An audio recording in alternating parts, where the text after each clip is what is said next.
After my rebirth, I made a point of avoiding Chloe at every turn. When she returned from an assignment and passed by the front of my school, I'd slip out the back to miss her. When she took her first love out dancing for his birthday, I stayed in and studied by myself. On the day college applications were due, she was transferred to a post in Austin, so I made sure to get into a university in Boston. I did this because in my past life, after failing my entrance exams, I had accepted Chloe's marriage proposal. But after the wedding, she became a completely different person. Her deployments would last 2 or 3 years, and she'd only be home for a day or two before leaving again. I knew she looked down on me for failing to get into college, that she thought I wasn't worthy of her. So I did my best to be the perfect military spouse, raising our children and caring for our parents, never once complaining. But on her deathbed, when I asked if she had any last wishes, she said, "I want to divorce you and marry Liam Anderson. That's the only way we can be buried together." She added, "As for that acceptance letter I took from you,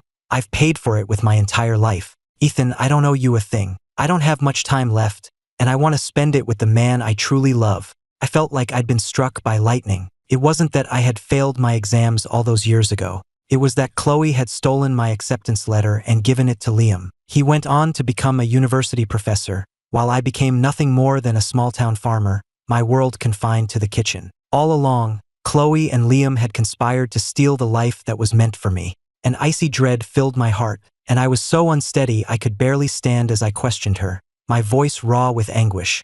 My own children, however, just grew impatient with me. "It was just an acceptance letter. What's the big deal? Dad, no offense, but even if you had gone, you probably would have dropped out. You never would have been as successful as Uncle Liam." "Exactly. You've been a military spouse for decades. It's not like you had a hard life. Mom and Uncle Liam have always been in love. You're the reason she had to sneak away all those years to be with him. Why can't you just step aside? We're tired of having such a pathetic father." I finally understood. Of the 50 years of our marriage, Chloe had spent 48 of her deployments with Liam. And my children, my own son and daughter, knew all about it. They helped her keep the secret from me. I stumbled out of the hospital in a stupor and walked right into the path of a speeding truck. When I opened my eyes, I had returned to the very day we were supposed to finalize our wedding date. "If there are no objections, we'll set the date for the 10th of next month." "How does that sound?" Chloe's voice was low and steady, each word landing like a shard of ice in my chest. "No." I lifted my head, my gaze fixed on her. "I'm calling off the wedding." The room fell instantly silent. The very air seemed to freeze. My parents' eyes went wide with disbelief. Before Chloe could even react, my father slammed his hand on the table. "What the hell are you talking about, boy? You've been chasing Chloe for years, completely smitten with her. Now she's the one making the arrangements, and you decide to act high and mighty." My father's face was grim. "Ethan, don't be a fool. You're lucky a woman like Chloe would even look at you." My voice was steady. "She's a military officer. I'm just a poor kid from a small town. We're from different worlds. It would never work." Chloe stared at me, her gaze intense, as if trying to read my very soul. Her voice was low when she spoke. "Since I'm the one asking, those things don't matter to me. The volunteer program is ending soon. You'll come back to the city with me." In my last life, that one sentence had determined my entire future. But this time, I wouldn't be going anywhere with her. I pulled a cloth pouch from under my bed. I knew the real acceptance letter was with Liam. This time, I was going to get back what was rightfully mine. Late that night, when all was quiet, I snuck into Liam's room. Just as I expected, after rummaging around, I found the acceptance letter tucked away in his closet. In the faint moonlight, I could see my name printed clearly on the paper. Tears streamed down my face. I swapped it with a forgery, clutched the real letter tightly in my hand, and hurried out. In the days that followed, I was a changed man. I no longer trailed after Chloe like a puppy, fetching and carrying for her. I stopped speaking to her unless spoken to. Even when she passed by and I felt her eyes on me, I would simply look away as if she were a complete stranger. At first, Chloe paid no attention, assuming I was just sulking. A few days later, after the fall harvest was complete, the town held a bonfire social. There was a part of the evening for choosing dance partners, and the men got to choose first. I drew the lot to be the first one to pick. Chloe stood in the crowd, expecting me to choose her, which would force her to dance with Liam as a backup. As she was probably planning her rejection, she heard my voice. "I choose Sarah Jenkins." The look on Chloe's face soured instantly. For the rest of the night, she was completely distracted while dancing with Liam. After the social ended, Chloe cornered me. Have you forgotten we're engaged? She demanded. How dare you flirt with another woman? I almost laughed. If you think I'm flirting, then maybe we should just call off the engagement. It would save you the trouble. Her expression turned to ice. Impossible. The word escaped her lips before she could stop it, and her vehemence stunned me. Just how much did she love Liam, that she was so desperate to sacrifice her entire life for his sake? I didn't bother arguing anymore. I just turned and walked away. As the party ended, everyone started heading home in small groups, and I found myself walking alongside Liam. The mountain path was treacherous in the pitch-black darkness. Suddenly, Liam slipped. He cried out as he tumbled backward, and I instinctively reached for him, but his weight pulled me over the edge of the slope with him. We both managed to grab onto a dry branch, leaving us dangling in midair. Below us was nothing but bottomless darkness, the wind howling like a wild animal. The other townspeople gathered at the top of the ridge, their voices a worried murmur. There's only one rope, not enough time to go back for more. If they pull one up, the other will lose his grip and fall. Chloe, you're in charge here.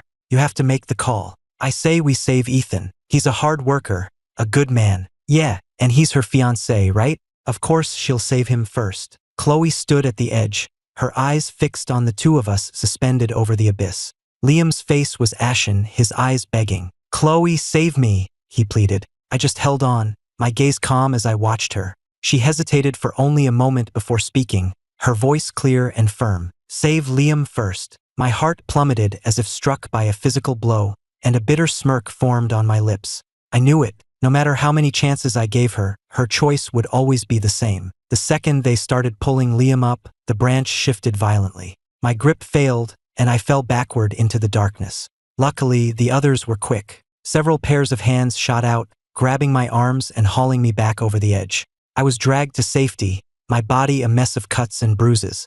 The townspeople crowded around me, asking if I was okay. What was that all about with Chloe? Isn't Ethan her fiancé? How could she choose to save Liam first in a moment like that? I'm telling you, there's something going on between those two. I bet they've been. Listening to their chatter, I could only manage a wry smile. I got to my feet, brushed the dirt from my clothes, and told them, I'm all right, don't worry about me. Then I turned and started the walk home. Back home, I cleaned my cuts and changed into fresh clothes. I had barely sat down when I heard footsteps outside. The door opened and Chloe walked in, carrying a small bag of medical supplies. Her voice was as low and businesslike as ever. I looked up at her, my expression neutral. What is it, Chloe? She frowned, clearly thrown off by my detached tone. She set the supplies on the table. About what happened today, she began, her tone explanatory. As the person in charge, I couldn't play favorites. That's why I had them save Liam first. As a future military spouse, you'll need to learn to be rational and not get emotional over trivial matters. Her words were so ridiculous I almost laughed. The old me would have been heartbroken, would have felt wronged, and would have twisted myself in knots trying to find excuses for her. Now I just found the whole situation absurd. I nodded slowly. You're right, Chloe. She froze, clearly not expecting such a calm response. She opened her mouth to say something else, but I cut her off. Is Liam all right? You should go be with him. He needs your concern more than a rough guy like me. The color drained from Chloe's face. She couldn't believe that the man who used to follow her everywhere was now actively pushing her away. She seemed to feel that I had become someone she couldn't understand. After a moment of silence, she finally said, Get some rest. I'll check on you another day. With that, she turned and left. I watched her leave, knowing she probably thought I was just putting on a brave face. But she would never understand. In this life, I refused to waste a single shred of feeling on her. My future was my own. Meanwhile, when Liam heard that Chloe had come to see me, he was furious. He found me by the lake, his eyes cold and a mocking smirk on his face. Do you really think a nobody like you deserves Chloe? Even if she marries you, you think you'll ever truly have her heart? You're just a poor farmhand. What makes you think you're in her league? I didn't argue. In my previous life, I had spent 50 years learning the hard way that every word he just said was true. So this time, I wouldn't fight for something that was never meant for me. I just wanted my own life back, the one Liam had stolen. Liam, I have no intention of marrying Chloe, and I'm not going to fight you for her. If you want her, she's all yours. His face went pale with shock. He clearly hadn't expected that response. It was like his punch had landed on a pillow. He gritted his teeth, then suddenly grabbed my arm and yanked me off balance, sending me stumbling into the lake. Help! Help me! Liam started screaming and flailing in the water. I just stood on the bank, watching him struggle with cold indifference. I knew he was putting on an act, but I had no desire to expose him or to help. Just then, Chloe came running up. The moment she saw Liam thrashing in the lake, her expression hardened. She shoved me aside and dove into the water without a second thought, pulling him to shore. Liam was soaked to the bone, his face pale, looking genuinely terrified. He collapsed into her arms, his voice a weak whisper. Chloe, I was so scared. Chloe's expression grew even darker. She helped Liam up, shot me a look of pure ice and said, "You'd better hope he's all right." Liam was rushed to the clinic, and since I was involved, the townspeople insisted I go along too. Half an hour later, the doctor rushed out, his forehead beaded with sweat. "It's not good." He inhaled a lot of water and hit his head on a rock. "He needs an emergency transfusion, but our clinic supply is low. We need a donor with type A blood now." Chloe's head snapped toward me, her voice a command. "You and Liam have the same blood type. You'll donate." Couldn't believe my ears. "And why would I do that?" Her face darkened, her voice tight with suppressed fury. "Because you're the one who pushed him in." I let out a cold laugh. "And how do you know that, Chloe? Did you see it happen? Or are you just assuming I'm guilty because I was standing there when he decided to take a swim?" My words left her speechless, unable to form a reply. After a tense silence, she said, "A man's life is on the line. Stop being childish. Give the blood now. We can deal with everything else later." She wasn't backing down, and I knew I wouldn't be able to leave until this was settled. I took a deep breath. "Fine, I'll give him my blood, but only if you agree to call off the wedding. After today, we're done." Chloe froze, her expression hardening. Through clenched teeth, she said, "Just give him the blood." I didn't say another word. I just turned and walked into the clinic room. I walked out feeling dizzy and weak. Chloe was waiting by the door. In a rare gesture of concern, she took off her jacket and draped it over my shoulders, but her tone was as commanding as ever. "Liam's awake." I scoffed and threw her jacket on the floor. Liam jumped in himself. I said, my voice like ice, "Believe it or don't, but I'm not apologizing for anything." When I got home, I immediately started packing my bags. The start of the semester was just around the corner, and I wasn't going to let anyone stop me from living the life I was supposed to have. Luckily, when my parents saw me packing, they just assumed I was getting ready to leave for the city with Chloe, so they didn't ask any questions. A few days later, Chloe personally picked Liam up from the clinic, fussing over him and telling everyone in town not to give him any strenuous work. Meanwhile, she completely ignored the fact that I, fresh from donating blood, was back toiling in the fields under the blazing sun. Some of the neighbors couldn't stand to watch it. They pulled me aside, advising me to smooth things over with Chloe, to say a few sweet words to win her back before I lost such a good match. I just smiled. "I'm not marrying her. We already called it off." In the face of their shocked stares, I just kept my head down. Every day, I worked and secretly saved every penny I could, preparing to leave. The end of the volunteer program and the start of the semester were drawing near. I kept my savings in a rusty old tin box. It held all my hopes for the future. Then one day, Chloe showed up at my house laden with gifts. Dressed in her crisp officer's uniform, she smiled warmly at my parents. "Mr. and Mrs. Miller, these are for you. A small token of my appreciation before Ethan and I leave for the city." I froze, nearly dropping the bowl in my hands. I couldn't believe what I was hearing. I strode forward and demanded, "What are you talking about? Leave for the city with me? You agreed to end the engagement." Chloe frowned, a hint of exasperation in her voice. "You were just angry, Ethan. I didn't take it seriously. An engagement is a serious commitment. You can't just call it off on a whim." I was so furious I could feel the blood drain from my face. I couldn't believe she would go back on her word, that she would so blatantly ignore what I wanted. I opened my mouth to argue, but my mother beat me to it. "Stop being so ungrateful," she scolded. "A woman like Chloe wanting to join our family is the best thing that's ever happened to us. Why are you making such a scene?" My father chimed in, his face stern. "Don't you know a good thing when you see it? You're a small-town kid. I don't know what you did to deserve a woman like Chloe taking an interest in you." I clenched my jaw, forcing down the rage boiling inside me. I looked straight at Chloe, my voice cold as steel. "He's right, Chloe. You're a respected officer. Why would you want to marry a simple guy from the countryside? Unless you have a reason you have to marry me?" Her expression flickered. For a second, she seemed to think I knew something, but she quickly dismissed it. Her voice softened. "I'm marrying you because I love you, of course. I let out a bitter laugh. Love me? Is that why in 50 years of marriage you'd spend 48 of them away with Liam? Is that why your dying wish would be to divorce me so you could be buried next to him? Is that why you'd steal my acceptance letter and destroy my entire future? All for him? I ignored her and went into my room. There was no way I was marrying her. The semester started in 2 days and I would be gone. The night before I was set to leave, a torrential downpour began. Everyone in town was called out to the irrigation canals to prevent a flood. As my parents scrambled to put on their rain gear, I slipped the acceptance letter inside my shirt. The rain intensified, and the water in the canals rose quickly. I joined the others, desperately piling up sandbags.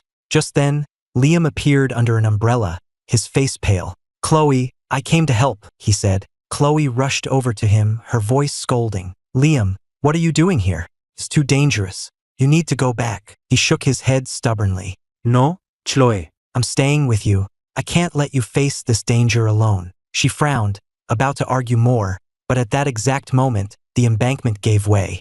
A wall of water surged toward us like a beast, knocking me off my feet. The torrent swept Liam away too, and Chloe had to grab him with her other hand. The current was getting stronger, and I could feel her grip weakening. I suddenly smiled. My voice was quiet, but I knew she heard me over the roar of the water. "Chloe, remember this. I genuinely loved you once. But now I genuinely want nothing more to do with you. After this, let's never see each other again." With that, I reached up and, one by one, peeled her fingers from my arm. I let the current take me, sweeping me away into the darkness. The last thing I heard was Chloe's desperate, heart-shattering scream. "Ethan!" At daybreak, I finally managed to pull myself onto the riverbank. No one in town knew I was a strong swimmer. I had spent the entire night fighting the current and had finally made it to safety. I stumbled to the old abandoned chapel at the edge of town, where I'd stashed my bag and the acceptance letter before heading to the canals. Without a moment's hesitation, I got on the first bus heading out of town. Through the window, the sky, washed clean by the storm, was a brilliant, clear blue. As I watched the town disappear behind me, a profound sense of relief washed over me. I knew from that moment on my life was finally my own. When Chloe next awoke, she was in the town clinic. The sharp, stinging smell of antiseptic filled her nose, and she wrinkled it in distaste. "Ma'am, you're awake." Her second-in-command hurried to her side to help her sit up. "Where's Liam? Is he okay? Did they find him?" she asked urgently, grabbing the man's arm. "Don't worry, ma'am. The townspeople found Mr. Anderson. He's in the next room. The doctor checked him out. It's just some scrapes and bruises. Nothing serious." The man paused, glancing at Chloe before continuing hesitantly.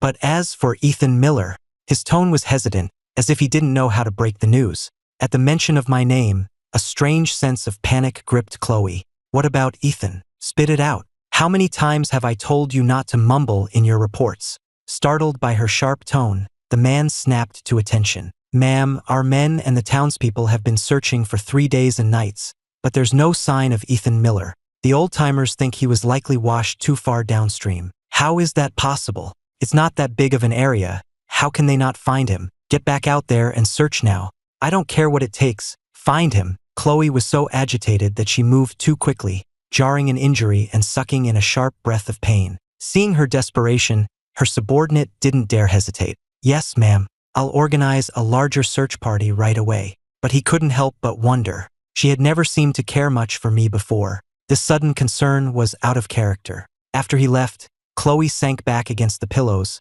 feeling drained. It was strange. She couldn't understand why she felt this frantic sense of urgency. When she closed her eyes, all she could see was the moment I let go of her hand, right before everything went black. Why had he let go? Did he assume she would choose Liam over him? In that last moment, before the water took him, he had told her they would never see each other again, and that he had once truly loved her. What did it all mean? 1,000 questions spun in her mind, but there was no one to answer them. She thought it over and over, finally deciding that she had to find me and demand an explanation. Chloe resolved to join the search herself. After all, I was her fiancé. She couldn't just wait by the sidelines. She was just about to stand when a knock came at the door. "Chloe, I heard you were up. I came to see how you were doing." Liam walked in, his eyes red-rimmed as he looked at her in the bed. "Chloe, you're finally awake." Normally, a sight like this would have made her heart ache for him, but today, she felt nothing. She just stared. A strange thought had wormed its way into her mind.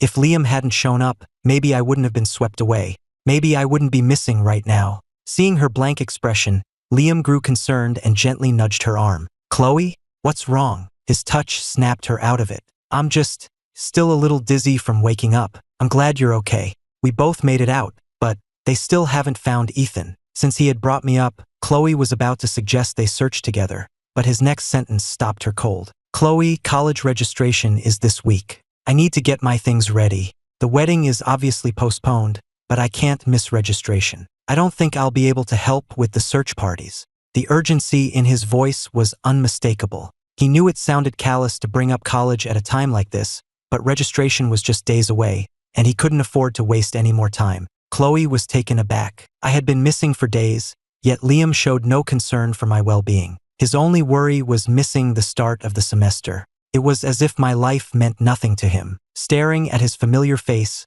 Chloe felt a sudden sense of distance. He seemed like a stranger, or perhaps she had never really known him at all. I'll let the search party know. You don't need to join them. Go home and get some rest. Her tone was cool, but Liam, completely oblivious, was just happy to be excused and quickly left the room. After he was gone, Chloe stared up at the ceiling and began to question whether sacrificing everything for Liam had been worth it. Against her doctor's orders, she checked out of the clinic. By day, she joined the search parties. By night, she stayed in my old room. It was the only place she felt any sense of peace. My room was sparsely furnished. Just a desk, a chair, a small wardrobe, a lamp, and a bed. Seeing the thick stack of textbooks and notes on my desk, Chloe felt an unfamiliar pang in her chest. I must have worked so hard to get into college. She could still vividly recall the day the acceptance letters were handed out, the look of utter devastation on my face when my name wasn't called. She had felt a twinge of guilt then, but she had already made up her mind to secure that spot for Liam. Marrying me was the only way to guarantee his secret would be safe. A sudden gust of wind rattled the window, and as Chloe moved to close it, she accidentally knocked a pen off the desk. As she bent to pick it up, she noticed the small cloth pouch I kept under the bed was missing. She frowned in confusion. My aunt had given that to me. It was the one thing I treasured most. Why would it be gone? Theft was unheard of in our small community, so it had to have been taken by someone who lived here. Chloe opened my desk drawer and saw that it was mostly empty. When she opened the wardrobe, she found all my clothes were gone too. Her hand tightened on the wardrobe door. A chilling realization washed over her. This wasn't a simple case of a missing person. It was far more likely that I hadn't disappeared at all. I had planned my own departure. The thought itself was a shock to her system. But why? We were about to be married. Why would he leave? And why would he do it without a word? Chloe racked her brain, trying to remember anything unusual about my behavior leading up to the flood, but nothing came to mind. Suddenly, her vision swam with black spots. Whether from her injuries or sheer exhaustion, she swayed on her feet and collapsed onto the floor. The next thing she knew, she was being woken by the sound of loud sobbing. She forced her eyes open to see Liam sitting beside her, weeping. The moment he saw she was awake, his tears stopped. My acceptance letter, he choked out. It's a fake. The admissions office said the official seal is all wrong. He handed her the letter as he spoke. How is that possible? Chloe murmured, taking it. How can it be a fake? She distinctly remembered taking the letter from my room herself. She examined it. While it looked similar, the paper felt completely different, and the color of the university seal was slightly off. Putting all the pieces together, the missing clothes, the empty room, the fake letter, a terrible suspicion began to dawn on her. Could he have known? Did he know that Liam was supposed to take his place? But that was impossible. To be safe, only she and Liam knew the plan. How could I have found out? Chloe, what do I do now? Liam pleaded. The admissions office told me to go home and see if the real one was swapped out. But who could have done it? Only you and I knew. His voice was frantic. Do you think it was Ethan? He suddenly asked. What if he found out about our plan and stole the real letter? The thought mirrored her own suspicion perfectly, but right now, she was far more concerned with a different question. Where was I? Only we knew about this. I'll have my people look into it. But what about my registration? The university is waiting for an answer, Liam said, growing more agitated by her calm demeanor. He could still picture the scene at the admissions office. The long line of students, and he was the only one with a forged letter. The humiliation was unbearable. He was used to being the center of attention, admired by everyone. He had never been so embarrassed in his life. I told you I will look into it, and it's impossible that Ethan took it, Chloe snapped, her patience clearly wearing thin. Liam, who had never seen her this irritated, was taken aback for a second before quickly changing his tune. He knew that angering her now would be a disaster. Not only would he lose his chance at college, but his spot to return to the city might be in jeopardy as well. Thinking fast, he softened his expression and gently took her arm. Chloe, I'm sorry. I'm just so worried, that's all. Especially since you were willing to marry Ethan, all for me. Chloe instinctively started to pull her arm away,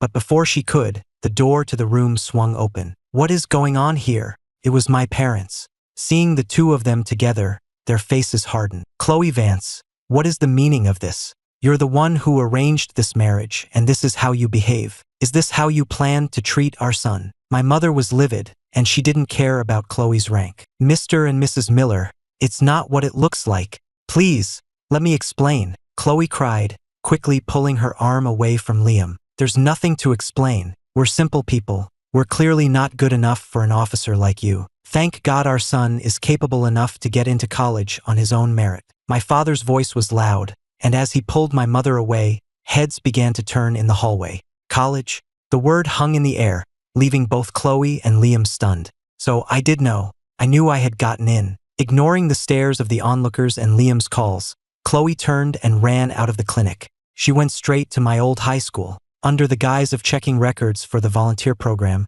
she asked for the list of students who had been accepted to universities that year. When she saw my name on the list, her worst fears were confirmed. A wave of panic washed over her, a feeling that was more than just guilt. It was a complex, tangled emotion she couldn't even name. All she knew was that she had an overwhelming urge to see me, to ask why I had left without a word, and to ask what I meant when I said I didn't love her anymore. Chloe's mind was in absolute chaos. Excuse-me, son. My wife's getting on in years. Would you mind letting her have your seat for a bit? I opened my eyes blearily to see an elderly man gesturing to his wife beside him. I was exhausted from the long bus ride, but seeing how frail the couple looked, I couldn't refuse. Of course, I said, getting up immediately. Please take my seat. I gathered my bags and moved to stand in the aisle. Gazing out the window at the passing landscape, my spirits lifted. It was my first time on a train, and despite the long journey, everything felt new and exciting. I couldn't wait to start my new life at college. About 15 minutes later, the man came back over. Son, you can have your seat back. We managed to get tickets for another car. I nodded and went back, only to find they had moved to the seats directly across from me and had left a package of cookies on my seat. Seeing my confusion, the woman explained, they're a local specialty from our hometown. A little something to thank you for giving up your seat. Oh, you didn't have to, I said. I needed to stretch my legs anyway. I tried to refuse, but she pressed the package into my hands. Nonsense, you take them. Not wanting to be rude, I finally accepted her kind gesture. She commented that my accent sounded familiar, and we struck up a conversation. When I told her I was heading to college in Boston and mentioned the name of the university, her face lit up. She told me her granddaughter, Jessica Reed, went to the same school. I smiled politely but didn't give it much thought. It was a big school with dozens of majors. The chances of us even being in the same department, let alone the same class, were slim. When the train arrived, I wished them well and headed for the campus to register. Staring up at the imposing university gates, I felt a moment of disorientation. My mind drifted back to my past life. After getting my wish and marrying Chloe, I hadn't found happiness. Instead, my life had become an endless cycle of chores and childcare. I spent every waking moment on my family, with no time left for myself. Chloe and the children never said it out loud, but I knew they were embarrassed by my lack of education. Her formal military functions, my children's parent-teacher conferences, every event was a painful reminder of the gulf that separated me from everyone else. I had never gone to college or held a real job. I had wanted to change that once. I'd looked into night classes, but Chloe shot down the idea, saying the children needed me at home. I let her convince me, and eventually, I gave up on the dream altogether. Looking back on it now, I could see that in everything she did, Chloe had only ever thought of herself. She never once considered my feelings. She stole my entire future for the man she loved, and she didn't feel a single shred of remorse. In her mind, the college education I had worked so hard for rightfully belonged to Liam. But this time was different. I had a second chance, and I would not make the same mistakes again. Chloe, Liam, this life belongs to me. Hey, do you need a hand with that? A warm, pleasant voice broke through my thoughts. I looked up to see a young woman in a blue blouse standing on the steps. The sun caught her face, making her eyes seem especially bright. I stared for a second before she gestured to my heavy suitcase. "Oh no, I've got it, thanks. Could you just tell me where the registration hall and the men's dorms are?" "Sure," she said with a smile. "Follow me." She walked over and took the handle of my suitcase as if it were the most natural thing in the world. It didn't look like much, but the bag was heavy, packed with books. I didn't protest again. I just gratefully accepted her help. After I finished registering, she walked me all the way to the men's dorm. "I really can't thank you enough for all your help today," I said, feeling a little guilty as I noticed the light sheen of sweat on her forehead. "Don't mention it. Helping freshmen is part of my job as a student guide. I'm Jessica Reed, by the way." "What's your name?" "Jessica Reed?" The name sounded familiar. It was the name the woman on the train had mentioned. But it was a common enough name, and I didn't want to seem presumptuous by asking, so I held my tongue. "I'm Ethan Miller." We introduced ourselves, and then Jessica had to leave to help other new students. I hauled my suitcase up 6 flights of stairs and opened the door to my room to find I wasn't the first one there. A guy was already unpacking on the top bunk. When he saw me, he hopped down from the bed to introduce himself. "Hey man, I'm Mike Davis." I was a little nervous, but his friendly energy immediately put me at ease. "Hey, Ethan Miller." After we introduced ourselves, we started talking. Seeing that I didn't have much to unpack, he suggested we grab a bite to eat at the dining hall and finish setting up later. As we were about to head out, something fell out of my bag. Mike was quick and scooped it up. "Whoa, Ethan, watch out. Don't want to break this." I looked down and saw it was a small jade pendant Chloe had tried to give me. I was sure I hadn't taken it, so she must have left it in my room, and I'd packed it by mistake. "It's nothing, just a little trinket." I tossed it on my desk and headed out the door with Mike. Ever since that day at the clinic, Liam had noticed a distinct shift in how people treated him. He couldn't quite put his finger on it, but the change was palpable. Before, he was always exempt from the most difficult and dirtiest jobs. Now, looking at the new work roster, he saw his name listed for multiple tasks, amounting to twice the workload of anyone else. Liam felt it was deeply unfair. He took the roster and stormed into the supervisor's office to complain. "Sir, who made this schedule? It's completely unbalanced. I demand that you change it." The supervisor saw it was Liam and took a slow sip of his coffee. "Ah, Mr. Anderson, I'm afraid I can't change the roster. The assignments are rotated among everyone. How is that unfair?" Listening to his evasive answer, Liam grew angry. "You must have forgotten. Officer Vance gave specific orders that I was to be excused from strenuous labor." The moment he mentioned Chloe's name, his confidence returned. His connection to her had ensured that everyone, from the supervisor to the town mayor, treated him with respect. Officer Vance did say that, yes, but this is a new roster, and the assignments were decided by a vote among the volunteers. I can't just change it. Besides, the others have been covering your share of the work for long enough. You're the only one who gets credit for doing nothing. If you have a problem with it, take it up with Officer Vance. Liam's confidence wavered. He nervously twisted the hem of his shirt, a flicker of resentment in his eyes. He had been trying to talk to Chloe ever since that day at the clinic, wanting to demand why I was at college instead of him, but she had been avoiding him. Liam slunk out of the office in defeat. The other volunteers, who already resented him, saw that his complaint had failed and immediately started whispering among themselves. "See? What goes around comes around. He does nothing all day and gets the most credit. It's time he learned what real work feels like. Tell me about it. He acts so high and mighty, but I always thought there was something weird going on between him and Officer Vance.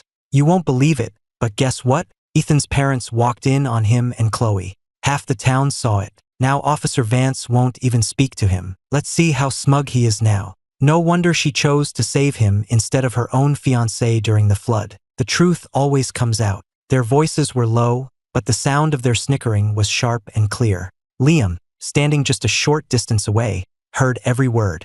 He burned with a mixture of anger and shame, but he couldn't say a thing. It was true. Chloe was ignoring him. After days of physical and mental torment, Liam decided he had to see Chloe. He changed into his best clothes and went to her quarters.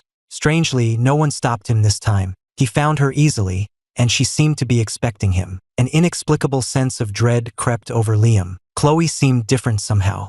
"Liam," she began, her voice quiet, "what am I to you? To put it more bluntly, did you ever love me at all?" Her question caught him off guard, but he knew he had to answer carefully. "Chloe, why would you ask that? Of course my feelings for you are real. Why else would I have followed you out to this miserable place? You know how much I hate living like this." As he spoke, his eyes welled up with tears, making him look fragile and sincere. Chloe just let out a small, humorless laugh. "Is that right? You came here for me?" Without another word, she picked up a small wooden box from her desk and threw it at him. The corner of the box struck his temple, drawing blood. He cried out in pain and shock. "Chloe, you hit me? You should see what's inside," she said, her voice devoid of all warmth. Ignoring the stinging pain, Liam scrambled to pick it up. With trembling hands, he opened the box and saw his own journal lying inside. The strength left his legs, and he sank to the floor. He knew exactly what it contained, including the real reason he had volunteered for this assignment. "Chloe, I didn't mean to lie to you," he pleaded. "You know my family had to send someone, and when I heard I'd be with you, I was genuinely happy. And that other girl, that was an arranged setup by my parents. It had nothing to do with me." Blood trickled down his face as he groveled on the floor, begging for her forgiveness.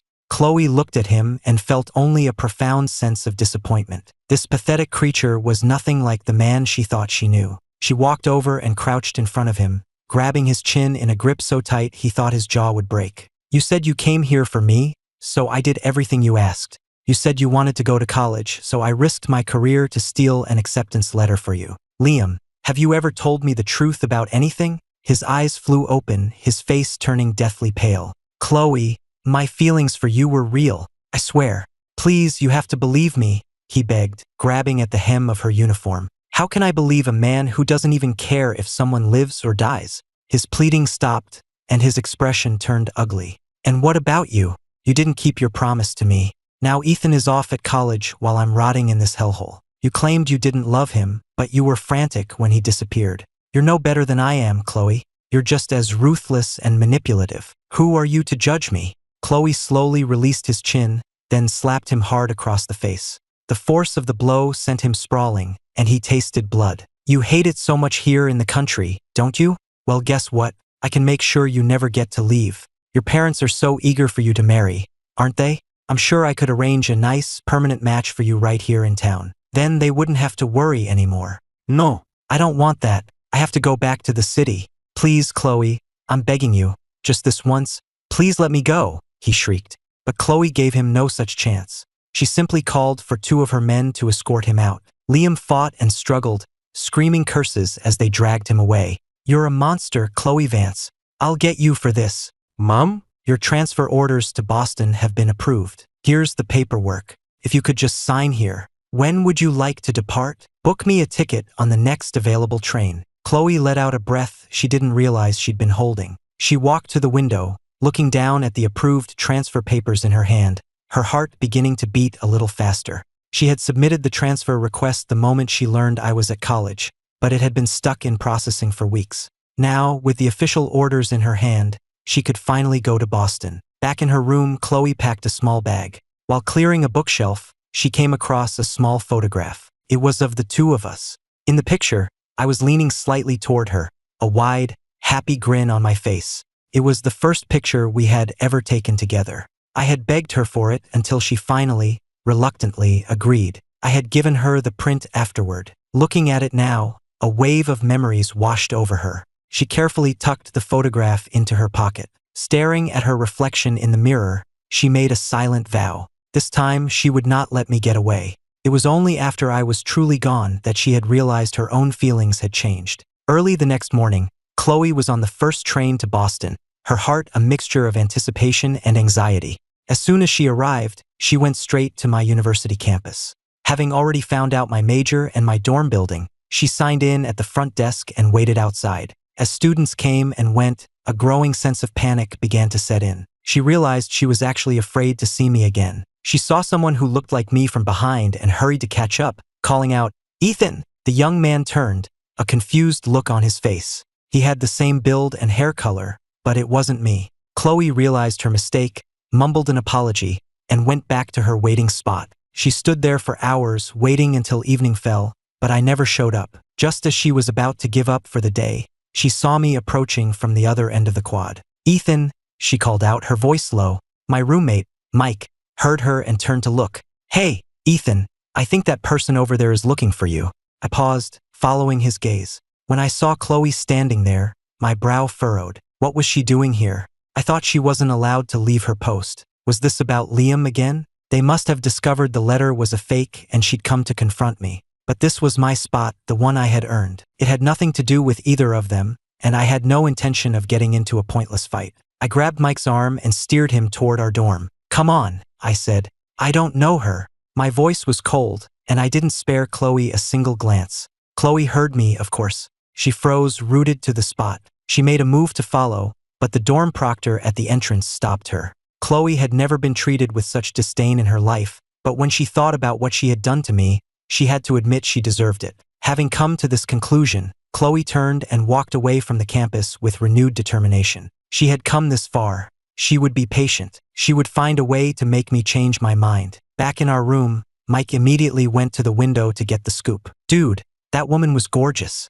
You really don't know her? It looked like you did. Is she your girlfriend or something? You guys have a fight?" His rapid-fire questions left me at a loss for words. The truth was, my history with Chloe was complicated. For years, I'd been in love with her, but she only ever had eyes for Liam. Then, she suddenly got close to me, even agreeing to marry me, all so she could steal my college acceptance for him. In my last life, her plan worked perfectly. But this time, I'd gone completely off script. So what was Chloe to me now? My ex-wife from a life no one remembered? My ex-fiancé? A stranger I never wanted to see again? None of those labels felt right, and I certainly couldn't tell Mike the truth about being reborn. "We're not together anymore," I finally said. "I don't want anything to do with her. She's probably just here because she can't accept that it's over." It was the best explanation I could come up with. Seeing the pained look on my face, Mike had the good sense to drop the subject. "Hey man, I'm sorry," he said. "I was just being nosy. I didn't mean to bring up a sore subject." We hadn't known each other long, but I could already tell that's just how Mike was, so I didn't take it personally. I waved it off, telling him it was fine. I was just about to make my bed when I heard the RA calling my name from the first floor. "Phone call for Ethan Miller, room 601. I put down what I was doing and headed downstairs to the hall phone. A second later, a familiar voice came through the receiver. "It's me. Why did you pretend you didn't know me today?" It was Chloe, of course. Knowing her, she wouldn't let this go easily. "Are you calling about the acceptance letter?" "Yes, I swapped them. But let's be clear about one thing. It was my letter to begin with. I don't care what promises you made to Liam. I was just taking back what was mine." I kept my voice even, as if discussing a business transaction. "Ethan, you're mistaken. I didn't come here for that. I just wanted to see you." A flicker of confusion went through me. I couldn't figure out what her angle was. "Well, you've seen me. If this isn't about the letter, then there's nothing more to say. And if it is, I've already said my piece. Stop interfering in my life. The engagement is off. But you used to love me so much." Her words hung in the air, followed by a heavy silence on the line. She had come all this way for one reason, to hear me say I still loved her. Even a single word of confirmation would have been enough, but all she got was silence. A silence so long she started to wonder if I had hung up. With each passing second, her heart beat faster. Just as she was about to give up hope, she heard my voice again. "Chloe, I did love you. I truly, genuinely loved you. I was ecstatic when you agreed to marry me. Even when I figured out it was about the acceptance letter, I never planned to hurt you. I just wanted my own life back. I get that you love Liam. You love him so much you were willing to marry me for his sake. But did you ever stop to think how unfair that was to me? It was unfair from the moment he first came to you, wasn't it?" She had orchestrated the whole thing. She had believed she was in love with Liam, that his happiness was all that mattered, even at her own expense. Only later did she realize that to him, she was just a tool to be used. And only after I was gone did she begin to appreciate my devotion. But in the end, hadn't she used me as a tool as well? Now she couldn't accept the consequences, just as she couldn't accept that I had truly let her go. She was stubborn, refusing to give up until she got the answer she wanted. "Ethan, can we please just meet? Can we just talk, face to face? There's no us anymore, Chloe. Let it go." My voice was sharp with impatience. I couldn't understand how her feelings could change on a dime. When she didn't love me, she could play with my life as she pleased. And now that she decided she did, was I just supposed to forget everything and start over? "Chloe, please, just let me go. I just want to live my own life. That one sentence shattered whatever hope had been lingering in her heart. She felt as if she were waking from a long dream, a vast and overwhelming emptiness spreading through her mind. She hung up the phone in a daze and collapsed onto her bed. For the first time in her life, Chloe felt truly lost. She no longer knew what she wanted. It reminded her of when she was a little girl, asking her own mother why she had to leave them. Her mother hadn't given a real answer, only saying she would understand when she was older. Chloe could still remember the look in her mother's eyes, a mixture of resignation and peace. She felt like that little girl again, desperate for an answer she couldn't have. Chloe slept for a long time, not waking until the following afternoon. Her head ached, and as she opened her eyes and took in her surroundings, she was struck by a powerful sense of disorientation. Wasn't she supposed to be on her deathbed, giving her last words? Why was she here? She got up and looked in a mirror, and the face staring back at her was young. She touched her smooth skin in disbelief, then glanced at the calendar on the wall. She wondered if she was dreaming, but everything felt too real. Her hair was no longer gray. It was as if she was 25 again. But that couldn't be right. Just a moment ago, she had been dying. As she tried to make sense of it, a flood of memories that weren't hers, poured into her mind. They played out like scenes from a film. Her marrying me, the birth of our children, her on her deathbed, telling me her final wish. It took her half the day to process it all, to understand that these weren't her memories, but someone else's. It was a life she hadn't lived, but had somehow experienced. It was as if she had been given a glimpse into a future that could have been. And the version of me in this vision, he knew everything. That's why he had rejected her so decisively. That's why he knew where to find his acceptance letter. Suddenly, everything made sense. I had lived through it all once before. That's why I had changed so completely. An overwhelming, soul-crushing regret washed over Chloe. What she had done, what she was going to do, was unforgivable. She had failed me completely. As an architecture major, our assignments were usually quite specific. This week, for instance, we each had to sketch a building in Boston that we found interesting. Mike was the only other architecture student in my dorm, but he had gone home for the weekend. So, I decided to spend the weekend exploring the city and finding a subject for my sketch. Being new to the area, I didn't wander too far, mostly sticking to the main streets and asking for directions as I went. In the distance, I saw someone taking photos near the pond in the public garden. As I got closer, I realized it was Jessica. Just then, she turned and saw me, and walked over with a smile. "Ethan Miller. I remembered your name," she said. Her directness made me laugh. "Jessica Reed. I remembered yours too. In fact, I think I heard it even before we met." She looked a little confused. We had run into each other a few times on campus since orientation, but she clearly remembered meeting for the first time at the front gate. I just smiled mysteriously, then gestured to the camera in her hands.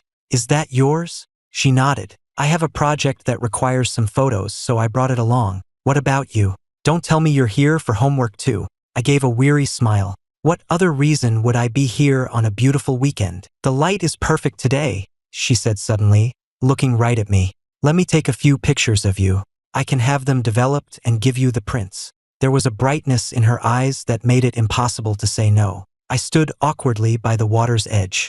For some reason, I always felt a little self-conscious around her. But Jessica was patient, giving me gentle directions until I relaxed. I found myself smiling naturally for her camera. Her straightforward compliments made me blush, and I could feel the tips of my ears getting hot. I quickly looked for a way to change the subject. I should probably get started on my own assignment. I need to find a good spot to sketch. She seemed a little surprised by my abruptness. Then, noticing my flushed face, she looked a bit embarrassed herself. "Well, do you want to head back to campus together when you're done? It's getting late, and I don't love walking back alone in the dark."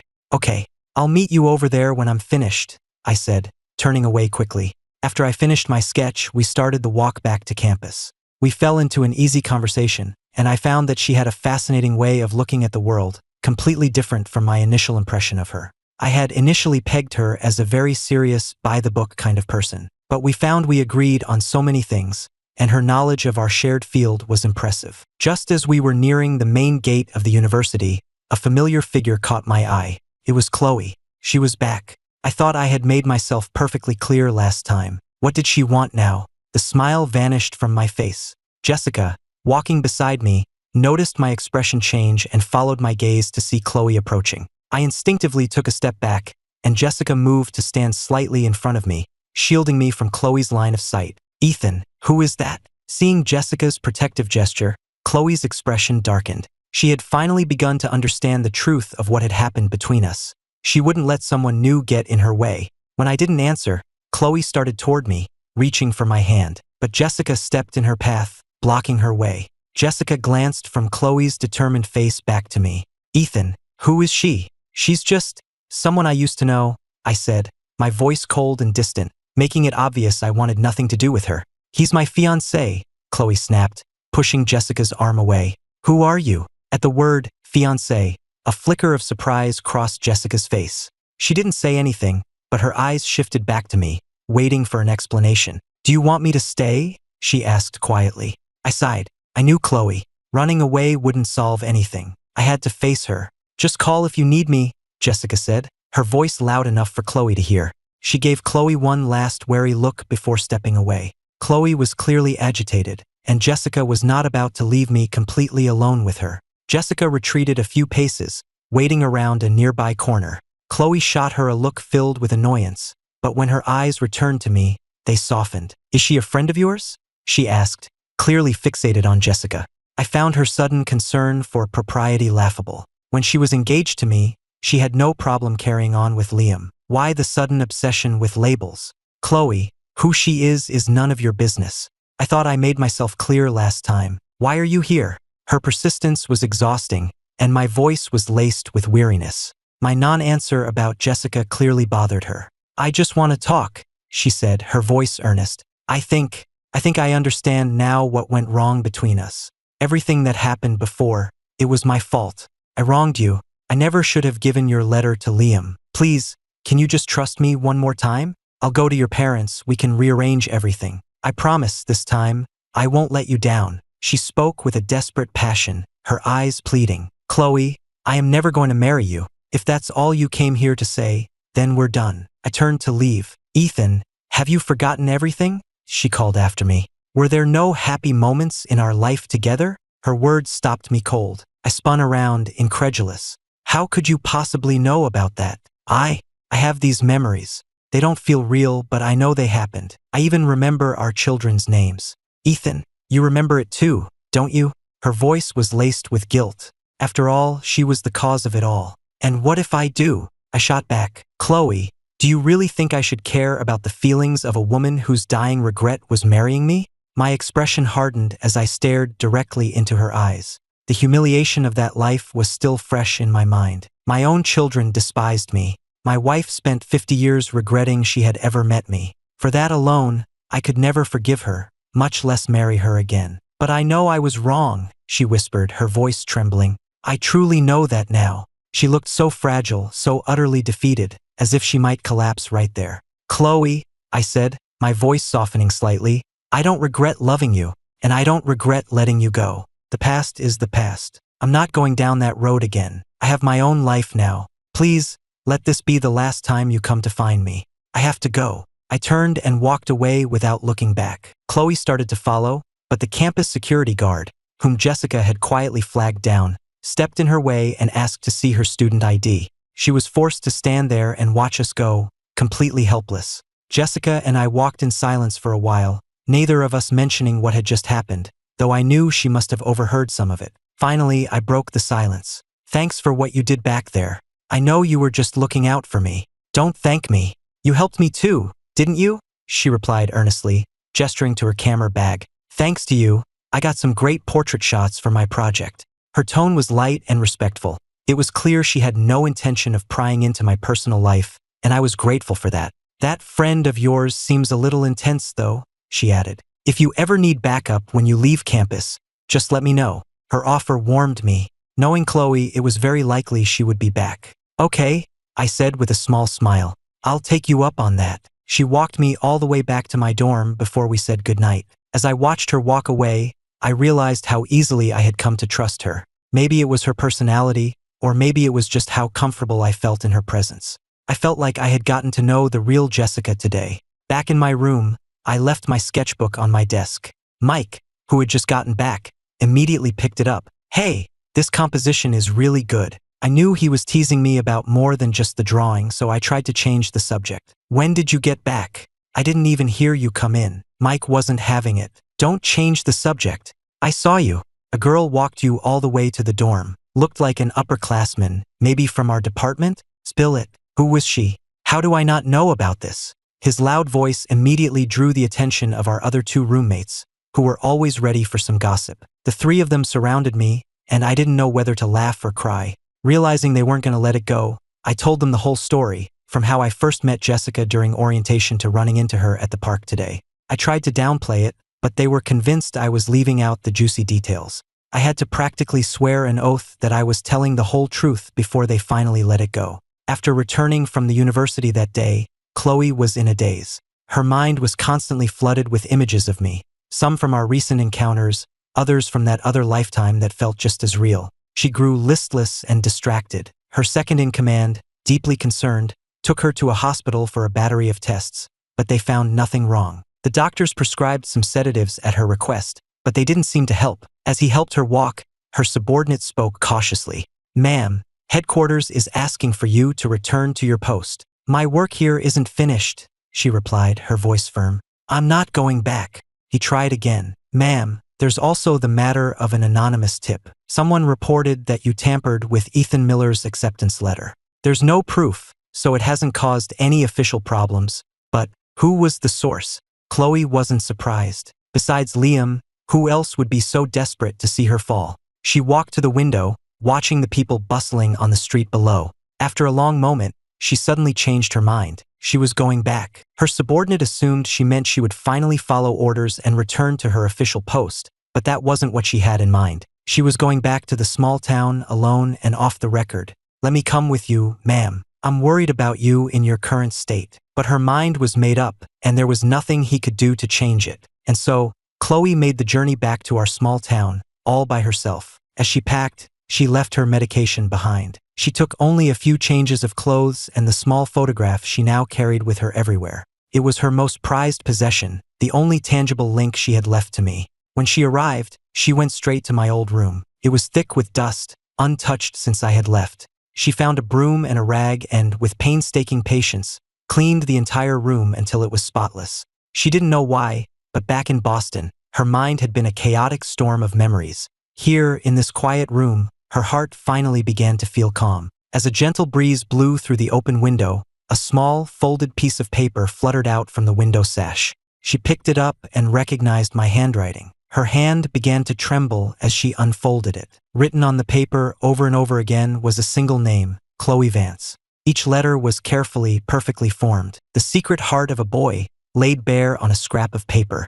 I had loved her so much, and she had never even noticed. Tears began to stream down her face. She stood there in my empty room for a long time, until just before dawn. Then, she left, taking the night train back to Boston. She had her subordinate submit a new request on her behalf, an application to volunteer for a high-risk, frontline deployment. At the bottom of the form, her signature, Chloe Vance, was written in firm, neat script. After our final exams were over, Mike insisted that we all go out to celebrate. Our other roommates readily agreed, and we found a small diner near campus. We hadn't known each other for long, but being the same age and living together, we had all become fast friends. Mike, especially, had been an open book from day one, telling us everything from his life story to the details of his long unrequited crush. Whenever the topic of romance came up, I usually just stayed quiet and listened to the others joke around. But tonight, for some reason, I didn't. I just came out and said that I had been engaged once, but I was the one who called it off. The cheerful chatter at the table immediately died down. Mike and the other two guys just stared at me, unsure of what to say. Offering condolences didn't seem right, but saying nothing felt cold. After a moment of awkward silence, Mike was the one to speak up. "Look, I don't know the whole story," he said, "but I know Ethan is a good dude, so any woman who made him call off a wedding must have been bad news. Am I right, guys?" The other guys immediately chimed in. "Mike's got a point. You just had some bad luck, man." "Yeah, if I were her, I'd be kicking myself right now." I had been worried about their reactions. Ever since Chloe started showing up on campus, rumors had been flying. Some people were saying I was an ungrateful jerk who had dumped his small-town fiancé as soon as he got into a good school. Others said I was a two-timer, and one particularly nasty rumor claimed I had a wife and kids back home who had come looking for me. But my roommates had never mentioned any of it to me. In fact, I'd heard they'd even defended me behind my back. It was clear now that they hadn't believed any of it. They had trusted me unconditionally. My eyes started to burn. "Thanks, guys," I said, my voice a little thick. "Thank you for believing me." The real reason I called it off was because she wanted me to give up my spot here at college. And I wouldn't do it. "See? I told you she was bad news," Mike exclaimed. "But hey, you're here now, you're living your dream, and you've got us. So don't worry. If that woman ever shows her face around here again, we'll personally throw her out." In that moment, I felt a heavy weight lift from my chest. All the anger and frustration I had been carrying around from my dealings with Chloe, all the hurt from the rumors, it all started to fade away. I had felt like no matter what I said, no one would believe me. But I realized now that making the decision to stand up for myself was the first real step I had taken toward my new life. With that thought, a sense of peace settled over me. "Hey, Ethan," Mike said, pointing out the window. "I think that upperclassman is waiting for you downstairs." I went to the window and looked down to see Jessica standing near the entrance. I suddenly remembered she had offered to lend me some of her old notes. I hurried downstairs to meet her. "Jessica, I'm so sorry. Have you been waiting long? I completely forgot you were coming." She just smiled. "Why are you always so formal with me? I just got here myself." She handed me a thick folder. "I found the notes you asked for, and I added a few other things I thought you might find interesting." "Okay, thank you," I said, despite her telling me not to be so polite. "Oh, and by the way," she added a little awkwardly, "I had those photos developed. I tucked them inside the folder for you." It wasn't until I got back to my room and found the letter tucked in with the photos that I understood why she had seemed so nervous. The next 3 years flew by. I graduated with my degree, and as luck would have it, Jessica and I were both assigned to jobs in the same city. On my first day of work, we made it official, finally giving a proper answer to the question she had asked in her letter. Jessica never knew that my long silence after reading her letter wasn't a rejection. I just wanted to be sure I had a future to offer her before I committed. That's why I waited until we both had jobs. When the holidays came around that year, I decided it was finally time to go home. I hadn't been back for a holiday in years. At first, my parents had been furious with me for breaking the engagement. But after what they witnessed at the clinic that day, their anger had turned to guilt. They had respected my distance, never pressuring me to come back. I had expected the visit to be awkward, to be haunted by the past, but sitting there at the dinner table with my parents, all I felt was the comforting warmth of being home. Halfway through dinner, my mother broached the subject of my love life. "You're not getting any younger, Ethan," she said gently. "If you've met a nice girl, you should think about settling down." I had been expecting this. I put another serving of vegetables on her plate. "I'm already seeing someone, Mom. We went to college together, and now we work in the same city." My parents were overjoyed to hear the news. "Well, thank God you didn't end up with that Vance girl," my father blurted out, earning a sharp nudge from my mother. "Don't speak ill of the dead," she hissed. "Honestly, you've had too much to drink and you're talking nonsense." Hearing Chloe's name again sent a strange jolt through me. The dead? After that last conversation, after she told me about her memories, I had never seen her again. As graduation neared, I stopped thinking about her. Even when I talked to friends from my hometown, her name never came up. Our shared past felt like a distant, foggy dream, something I could barely see clearly myself. The name Chloe Vance felt like the name of a character from an old movie I'd watched a long time ago. I could remember the plot, the final scene, even the way the shots were framed, but the main character's name was fading from my memory. I had assumed that after our last talk, she would finally move on with her life. When it came to Chloe, I felt very little anymore. Any lingering resentment I might have had long since faded. After all, you can't hate someone you no longer love. Maybe it was her constant betrayals, or maybe it was that night she chose to save Liam without a moment's hesitation. Whatever it was, something inside me had simply given up on her. I didn't press my parents for details. I just quietly finished my dinner. My father, realizing his mistake, quickly changed the subject. Seeing that I didn't seem upset, they relaxed. After dinner, my mother brought out a handful of sparklers and handed them to me. "I remember how much you used to love these," she said. I looked down at them, about to say I had outgrown them, but the hopeful look in her eyes stopped me. I took them and handed them out to the neighborhood kids who were playing in the yard. I carefully set up a small firework at a safe distance, lit the fuse, and ran back. As I watched the sparks fly, for some reason, maybe because we had just been talking about her, my mind drifted back to a holiday celebration many years ago. I had just finished an assigned chore when I saw Chloe heading out, her arms full of fireworks.